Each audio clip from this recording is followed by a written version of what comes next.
మూవీకి అయితే వచ్చాం. మూవీ ఎలా ఉందో చూసి రివ్యూ ఇచ్చాం. Okay let's go. Guys movie మాత్రం ఎక్సలెంట్. నాకు మెయిన్లీ నచ్చింది అయితే ఆ ట్విస్ట్లు చాలా బాగున్నాయి. అండ్ సీరియస్లీ అఖిల్ గారు అయితే మాత్రం ఎంత బాగుంటారో కదా, నాకైతే చాలా ఇష్టం.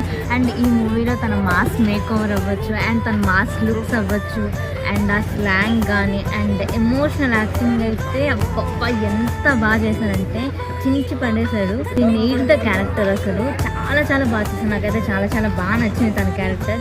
అండ్ భాగ్యశ్రీ బోర్సే గారి స్క్రీన్ ప్రెజెన్స్ అవ్వచ్చు, అండ్ తన ఎమోషనల్ యాక్టింగ్ అయితే just highlight in this movie. చాలా బాగా చేశారు.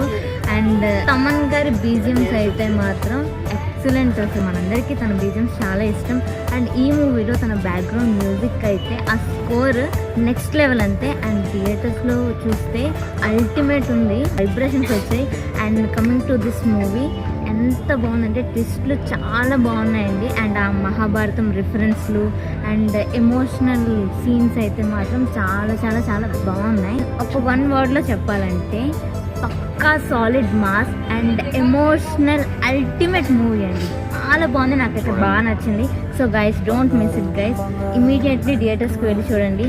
అండ్ ఆల్రెడీ ఎవరైతే చూసిన వాళ్ళు ఉన్నారో మీకేమనిపించిందో కామెంట్ చేసేయండి. Thank you guys, bye.